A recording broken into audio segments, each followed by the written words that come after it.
Well, welcome to another one of Dr. Russ's air rifle videos. One of the good things to do before the fall comes is to scout out and look for the patterning. You know, where the deer, elk moving from sleeping areas to feeding areas, etc. In October, it'll be the mating areas. So, where are the females and where are they traveling? When I hunt, I'm very concerned about sound. That's why I like to have a suppressor on my gun, so that anything beyond a couple hundred yards doesn't hear me, and I can hunt all day in a given area. So sound, but scent. Right now I have a breeze coming into my face, and that's the way I like it. I don't want scent going that way. Animals live on scent, and they can pick up your scent so easy. I don't want to be seen, so camo. Now, I'm not hunting big animals today, but when I am, I've got camouflage on. And one of the things that people often fail is the eyes. So I want some marks vertical on one side of my face and horizontal on another side. That helps with an animal not looking. See, they're looking for a bobcat, a mountain lion, anything like that, and your eyes can be detected. A lot of hunters forget about how noticeable their eyes are, even in the woods, to a wild animal. And then, of course, I'm always worried about good safety. And boy, here I'm carrying a Hatsan bully in .45 caliber. These are some big bullets. You wouldn't want them to hit you by accident. And so safety is even more critical than ever before. I think the last thing I want to share with you is that hunting is a lot of quiet time. And in this quiet time, you sit back and while you're waiting for animals, some people read, some people flip through their cell phones, other people just reflect on their lives. I thought that's what I might do today.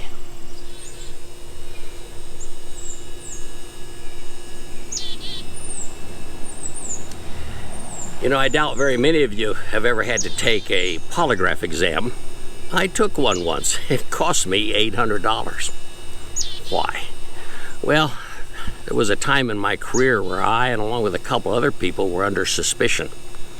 And it was my word against their word.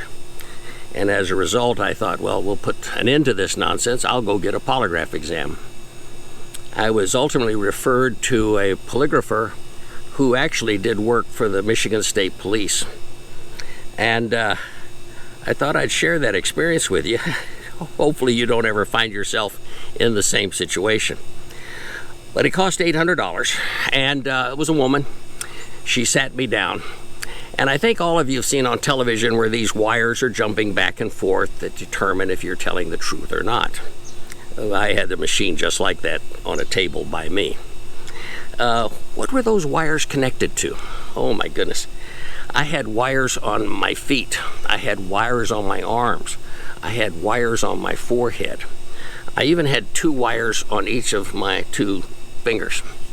And here is what they were measuring, just the things I was able to pick up in my conversation with the polygrapher. One was when you lie, supposedly, you break into a sweat. Or maybe a sweat nobody else can see. Maybe just moisture on the outside of your skin. And the wire between my 2 fingers was sending an electric current to determine if there was sweat appearing on the outside. And that way the current could travel easier and determine I was lying. A second thing was one that was measuring my pulse. And another, there was a wire across my chest. It was more of a belt, if you will, but it was measuring my breathing. So there was all kinds of tests going on. But that's not the way the polygrapher began. First of all, she sat there talking to me for probably a half hour about a dozen subjects. What I didn't know, and she shared with me later, since I was the one paying for it, she said that she was also trained in body language. And she was looking to see just how truthful I was before the polygraph test was even begun. And then she said, I think we're ready to begin. And the test began with deliberate lies, she said. Now, for this first part, I want you to tell me specific lies so I get a base for what that's like. I'm going to ask you where you were born, what date, etc., your name, and you give me wrong answers. So she asked when I was born. She asked where I was born, and I was born in El Paso, Texas. I said Toledo, Ohio. She asked me my name. I gave a different name, and the needles were just jumping. She said, now we're ready for the real test. And with that, the test began. At the end, she gave me several certified copies that I'd been telling the truth. And I took those back into the business situation I was in, and I was set free. It did take a big load off my shoulders. My person that I was up against said, well, you know, Russ, he can tell a lie anytime. The supervisors and myself laughed at that when I said I'm not even sure how to spell polygraphy, let alone to beat that type of exam. But I went in there cold. Nonetheless, I took that polygraphy exam. And I think that what we all, and especially me, learned is you just always want to be telling the truth. Truth will set you free. And you don't have to pay $800 to have a polygraphy exam to make sure you're telling the truth.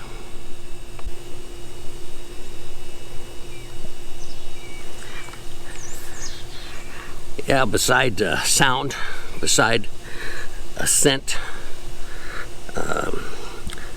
besides camouflage and being seen and safety, you're going to spend some time in the woods wanting not to be shown any movement at all.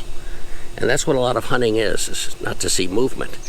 It's at that time you can see other movement, and the woods can come alive. Squirrels, raccoons, possums, deer, and you can pick up their movement.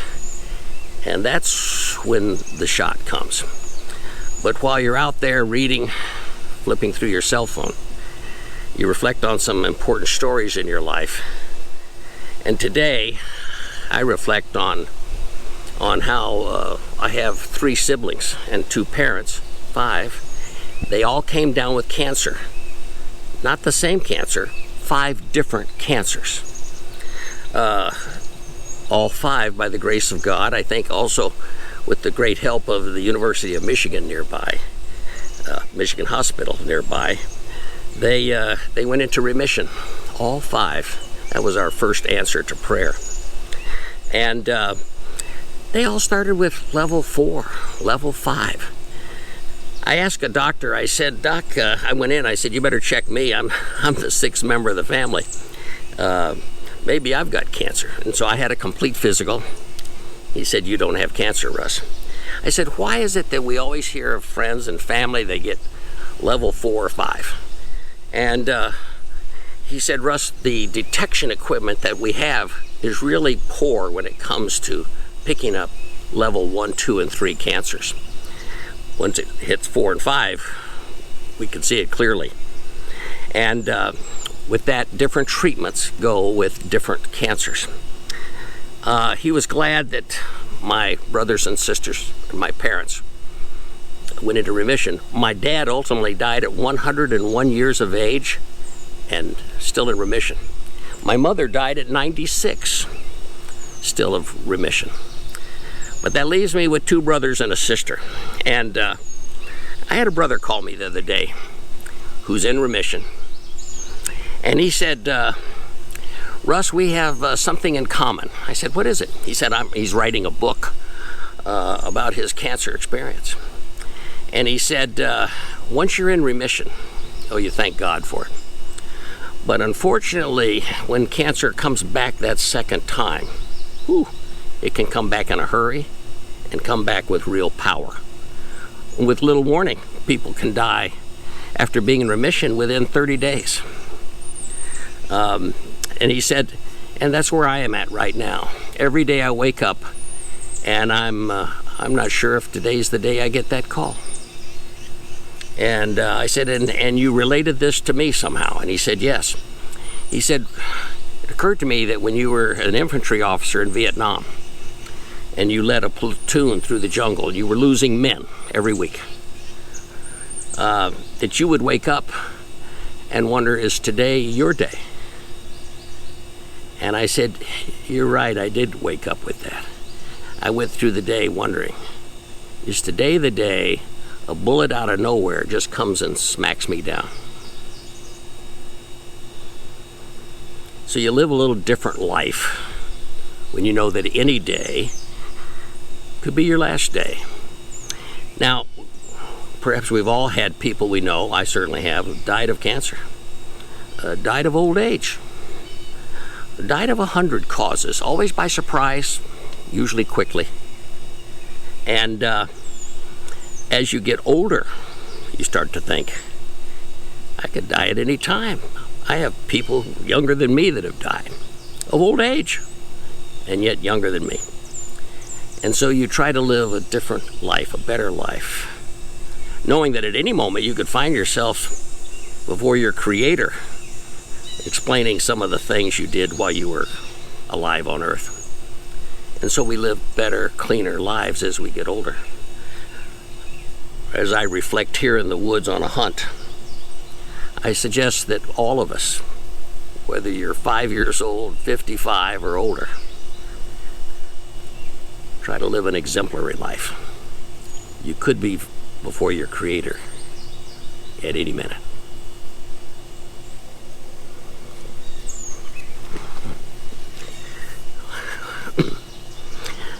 Third and last story I'm thinking of as I sit out here hunting is how important shoes are.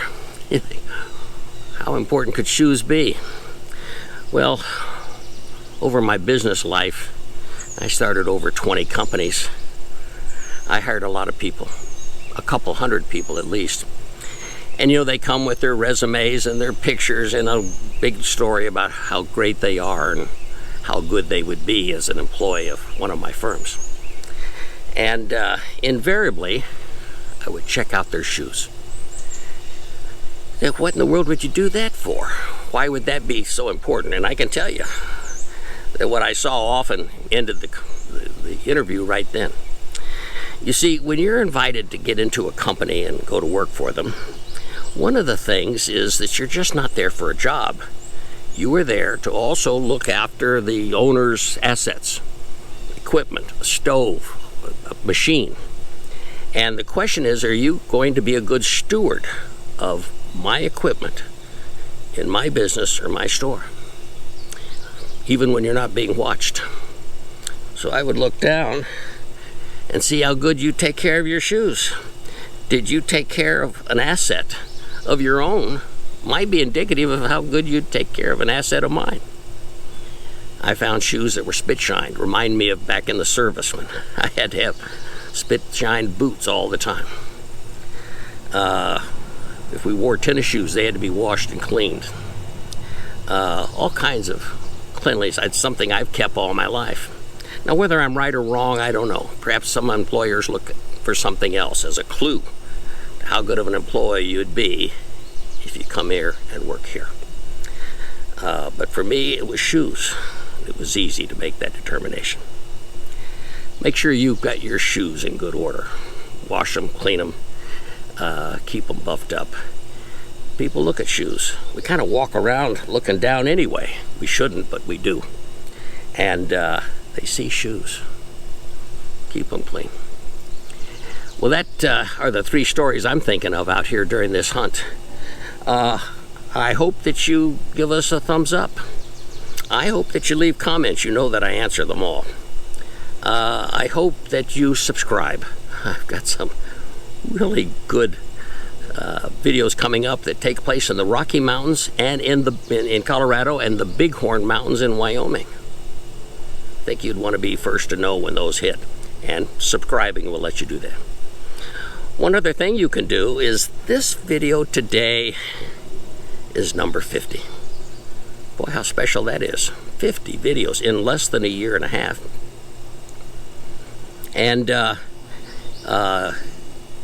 I can't even believe it, over 4,500 subscribers, 35 new ones a day.